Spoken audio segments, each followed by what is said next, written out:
جب انسان اپنی طاقت اور تخت پر اتنا مغرور ہو جائے کہ خود کو خدا سمجھ بیٹھے اور خالق کائنات کو للکارے تو قدرت خاموش نہیں رہتی، وہ اپنی سب سے چھوٹی مخلوق سے بھی سب سے بڑے فخر کو مٹی میں ملا دیتی ہے۔ یہ کہانی ہے نمرود کی، جو بابل کی عظیم سلطنت کا بے تاج بادشاہ تھا۔ اس کا شہر سونے، چاندی اور بے پناہ شان و شوکت سے چمکتا تھا۔ جب وہ اپنے تخت پر بیٹھتا تو ہزاروں غلام، فوجی سالار اور وزیر اس کے سامنے سجدے میں گر جاتے تھے۔ میں خدا ہوں، زندگی میں دیتا ہوں اور موت بھی میں ہی لیتا ہوں۔ ایک دن نمرود کے دربار میں اس کا سب سے بڑا نجومی آزر حاضر ہوا۔ اے بادشاہ، میں نے دیکھا ہے کہ جلد ہی ایک مرد پیدا ہوگا جو آپ کے دین کو باطل کر دے گا۔ میں حکم دیتا ہوں کہ جاؤ سب لوگوں کو بتا دو کہ میری سلطنت میں کوئی مرد اپنی عورت کے قریب نہ جائے۔ مگر اللہ کا فیصلہ اٹل تھا۔ اسی دوران حضرت ابراہیم علیہ السلام کی والدہ حاملہ ہوئیں۔ حمل کو چھپانا ناممکن ہوتا جا رہا تھا، اس لیے جب ولادت کا وقت قریب آیا تو وہ ایک غار میں چلی گئیں۔ وہیں رب کے حکم سے نبی کی ولادت ہوئی۔ ماں نے کلیجے پر پتھر رکھ کر ننھے ابراہیم کو ایک کپڑے میں لپیٹ کر وہیں چھوڑ دیا۔ غار کا منہ ایک بھاری پتھر سے بند کیا اور خاموشی سے واپس روانہ ہوئی تاکہ کسی کو معلوم نہ ہو۔ غار کے اس سناٹے میں اللہ نے ننھے ابراہیم کے لیے ان کے انگوٹھے سے دودھ جاری کر دیا۔ وہ 13 سال تک اسی غار میں رہے۔ ایک روز ان کی والدہ انہیں اپنے گھر واپس لے آئی۔ اب وہ 13 سال کا ہو چکا تھا۔ جب آزر گھر آیا اور اس نے ابراہیم کو دیکھا تو پوچھا، یہ کون ہے جو اس سلطنت میں زندہ بچ گیا؟ یہ کون ہے اور کیسے بچ گیا؟ حالانکہ بادشاہ نمرود نے تو سخت نگرانی کا حکم دیا ہوا تھا۔ یہ تیرا ہی لڑکا ہے جو 13 سال پہلے غار میں پیدا ہوا تھا۔ افسوس ہے تجھ پر، اگر بادشاہ کو پتا چلا تو میری کیا عزت باقی رہے گی۔ علماء کے درمیان اختلاف ہے کہ آزر حضرت ابراہیم علیہ السلام کے والد تھے یا چچا تھے یا نانا۔ آزر پریشان تھا، سمجھ نہیں پا رہا تھا کہ اس بچے کے ساتھ کیا کرے۔ مگر جب اس نے اپنے بچے کو دیکھا تو اس کے دل میں بے اختیار محبت بھر گئی۔ آزر نمرود کا وزیر اور با اختیار شخص تھا۔ نمرود کوئی بھی کام آزر سے پوچھے بغیر نہیں کرتا تھا۔ آزر بت بھی تراشا کرتا تھا اور اپنے لڑکوں کو وہ بت بیچنے کے لیے بازار بھیجا کرتا تھا۔ ایک دن آزر نے ابراہیم علیہ السلام کو بھی اپنے دوسرے بیٹوں کی طرح بت بیچنے کے لیے بازار بھیجا، لیکن نبی کا انداز سب سے مختلف تھا۔ وہ بتوں کو رسی میں باندھ کر زمین پر گھسیٹتے تھے۔ کون خریدار ہے اس چیز کا جو نہ نقصان دیتی ہے اور نہ فائدہ؟ یوں لوگوں کو معلوم ہو گیا کہ یہ نوجوان بتوں کو نہیں مانتا۔ پھر ایک دن عید کا موقع آیا۔ نمرود اور تمام اہل شہر عبادت گاہ کی طرف روانہ ہوئے، اور حضرت ابراہیم علیہ السلام کو بت خانے کی نگرانی ذمہ لگا دی گئی۔ یہ وہی لمحہ تھا جس کا نبی کو انتظار تھا۔ وہ ایک بہت بڑا کلہاڑا لے کر بت خانے میں داخل ہوئے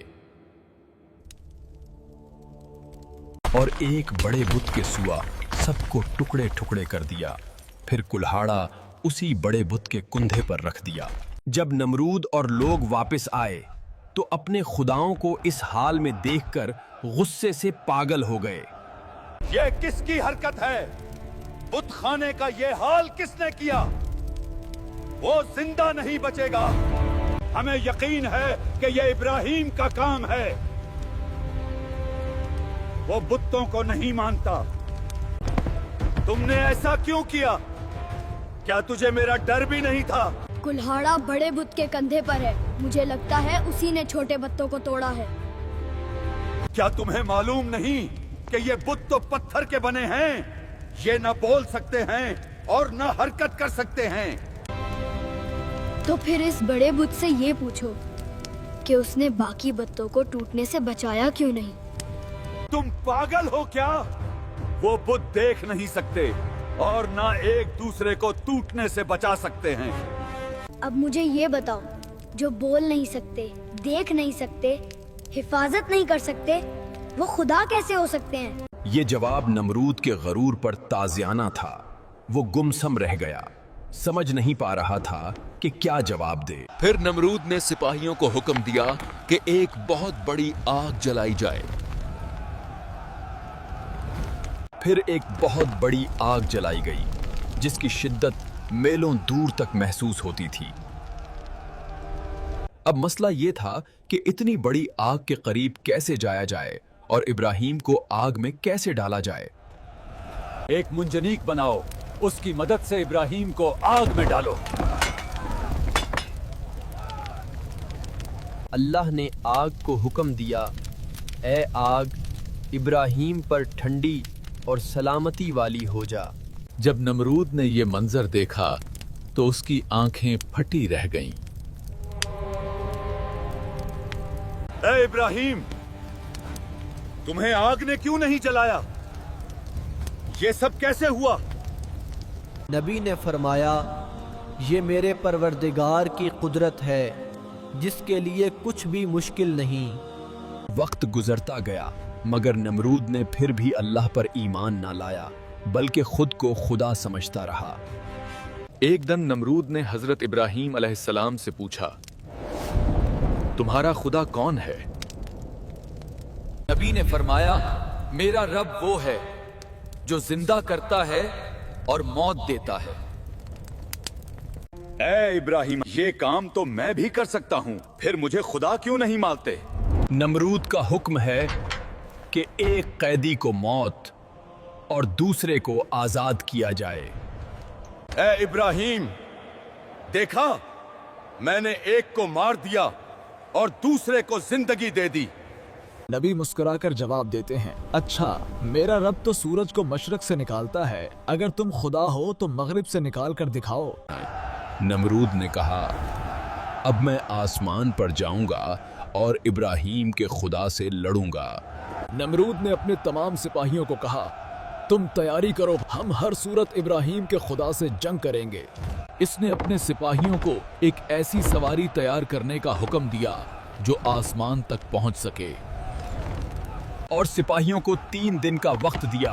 अगर तैयार ना हुई तो सबको कत्ल कर दूंगा। मगर ऐसी सवारी तैयार करना जो आसमान तक पहुंच सके किसी के बस की बात ना थी। सब सिपाही परेशान थे, अगर सवारी तैयार ना हुई तो सबके सर कलम हो जाएंगे। 4 उकाब बांधो, ऊपर गोश्त लटकाओ, वो उड़ेंगे तो तख्त आसमान की तरफ उठेगा। नमरूद इस अवारी पर सवार होकर आसमान की तरफ रवाना हुआ। वो काफी बुलंदी तक गया मगर उसे कहीं भी खुदा नजर नहीं आया।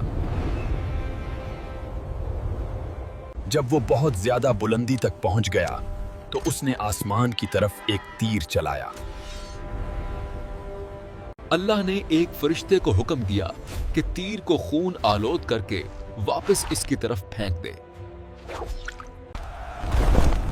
ये देखो, मैंने खुदा को मार दिया, इब्राहीम के खुदा को मार दिया। ये उसके गरूर की आखिरी इंतहा थी। अब कुदरत ने जवाब देने का फैसला कर लिया था। एक दिन जब नमरूद अपनी अजीमुश्शान फौज के साथ निकला तो अल्लाह ने उसके मुकाबले में इंसानों का नहीं बल्कि मच्छरों का एक लश्कर भेजा।